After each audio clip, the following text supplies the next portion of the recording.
जनाब, आप सबके लिए ढेर सारी दुआएं और आप सबको बहुत बहुत आदाब।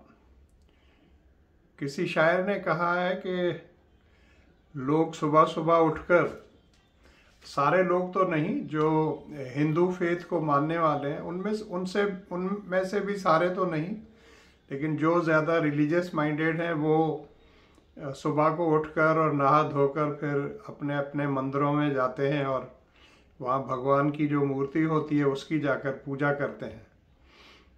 तो उन्होंने कहा कि उस मूर्ति की जाकर तो सब पूजा करते हैं, लेकिन वो जैसे पुराने ज़माने में हुआ करती थी कि हर घर के अंदर एक पत्थर की बनी हुई बड़ी चक्की भी है और उस चक्की का पीसा हुआ आटा तो सब लोग खाते हैं। ये पुराने ज़माने की बात है, लेकिन उसकी पूजा कोई भी नहीं करता।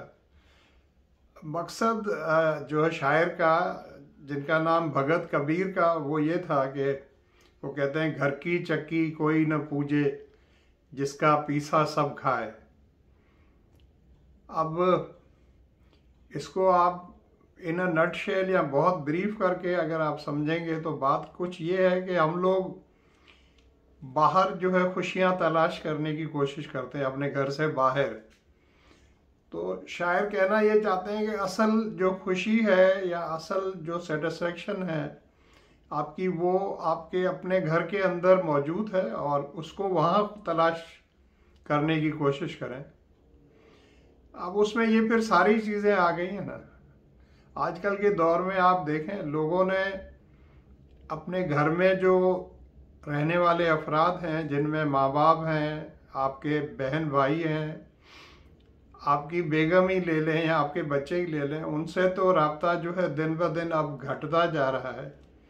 अब वो राब्ता इस तरह हो रहा है कि मतलब बाहर जो दोस्त यार हैं उनमें खुशियां तलाश करने की कोशिश करते हैं, और घर में जो है लैपटॉप किसी ने रखा हुआ है, किसी ने जो है वो डेस्कटॉप कंप्यूटर रखा हुआ है, किसी ने बहुत बड़ा टीवी रखा हुआ है, स्मार्ट टीवी रखा हुआ है, उस पर नेटफ्लिक्स भी है और प्राइम वीडियो भी है और डिज्नी भी है, और अपना स्मार्टफोन रखा हुआ है बहुत महंगे से महंगा, उसमें भी सब कुछ है। तो सारा दिन उसके थ्रू कोशिश कर रहे हैं कि हम खुशी तलाश करें या अपने आप को खुश रख सकें। तो असल खुशी तो अपनों में है भाई, जो कभी हुआ करती थी पुराने ज़माने में, जिसको हम लोग अब छोड़ चुके हैं या यूँ आप समझें भूल चुके हैं। तो अब ये एक छोटी सी बात है जो सिर्फ मैंने कहा आपको रिमाइंड करा दूँ। मुझे पता है बड़ा मुश्किल है, मेरे दो लफ्ज़ कहने से ये तो मुमकिन नहीं है कि लोग एकदम ये सारा कुछ छोड़कर और फिर पुराने दौर की तरह बैठकर अपने माँ बाप से बातें करेंगे या अपनी बेगम जो है उसको टाइम देंगे या अपने बच्चों को टाइम देंगे या उनके साथ टाइम बिताएंगे। अब मैं जनरलाइज नहीं कर रहा हूँ, मतलब बहुत एक्सेप्शंस भी हैं, सारे लोग ऐसे नहीं करते। सारे लोग इस तरह भी हैं जिन्होंने बैलेंस रखा हुआ है कि किस वक्त टीवी देखना है और किस वक्त चलो फ़ोन भी इस्तेमाल करना है, किस वक्त जो है कंप्यूटर यूज़ करना है, किस वक्त दोस्तों को टाइम देना है। तो उन्होंने एक अच्छा बैलेंस रखा हुआ है। तो अगर बैलेंस है फिर तो ठीक है, अच्छी बात है।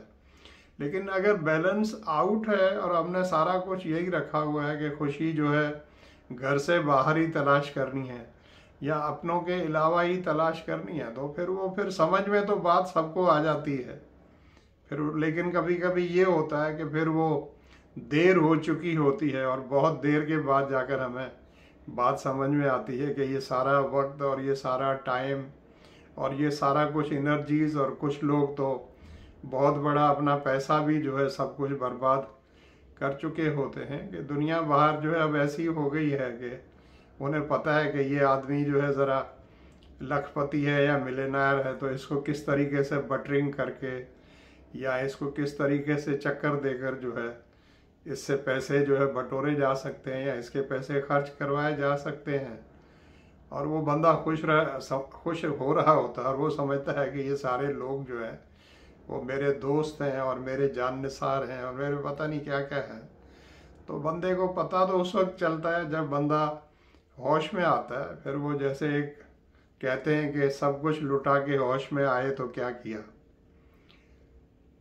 तो ये छोटी सी बात ऐसे बैठे बैठे मेरे जहन में आई तो मैंने कहा चले मैं आपसे शेयर किए देता हूँ। वैसे तो आप सब लोग समझदार हैं और पढ़े लिखे हैं, मैच्योर हैं, बाकी सब वही पुरानी बात है कि अपना भाई आप सब लोग बहुत ज़्यादा ख्याल रखिएगा। मैं जिक्र वही कर रहा हूँ कोरोना वायरस के हवाले से, और बार बार उसी बात का कहता हूँ भाई। इसलिए कहता हूँ कि मैं चाहता हूँ कि आप सब लोग जो है SOPs को फॉलो करें। अभी मैंने मेरे एक दोस्त की तस्वीर देखी, नाम नहीं लूँगा मैं उनका, उनको मैं ऑलरेडी डांट चुका हूँ एक तरीके से, कि वो किसी रेस्टोरेंट के अंदर बैठे हुए हैं अपने दोस्तों के साथ, और वहाँ पर जो है दो ने मास्क लगाया हुआ है तो मास्क उन्होंने नीचे किया हुआ है, वो जैसा एक हमारे यहाँ तरीका है कि गर्दन में फंसाया हुआ है, और एक और दोस्त साथ बैठे हुए, उन्होंने तो मास्क लगाने की जहमत ही नहीं की। हो सकता है उन्होंने हाथ में पकड़ा हुआ हो।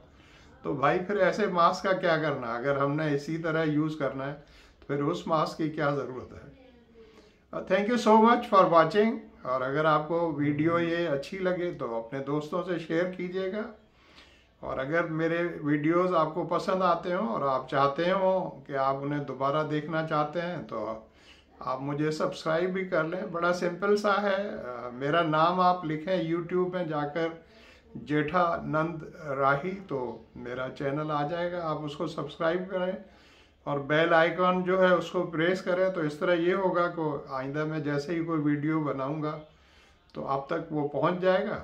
और अगर आपको मेरी वीडियोस पसंद नहीं हैं और आप नहीं देखना चाहते हैं तो भाई फिर आपकी मर्ज़ी है, अब मैं ज़बरदस्ती तो नहीं कर सकता। अगर क्लासरूम में होता तो आप मेरे सामने बैठे होते तो जिस तरह मैं आपको प्यार से चपत लगाता था तो छोटी सी चपत लगा देता। अभी तो मैं चपत पे नहीं लगा सकता, पाकिस्तान से तो बहुत दूर हूँ और 12,500 किलोमीटर दूर, तो यहाँ तो जहाज़ पहुँचने में भी 13 घंटे जाते हुए लगा देता है तकरीबन। तो चपत कैसे मैं आपको लगूँ? हाँ, प्यार से चपत यहाँ से ज़रूर आपके लिए रवाना कर सकता हूँ। Thank you so much, love you all, take care, bye.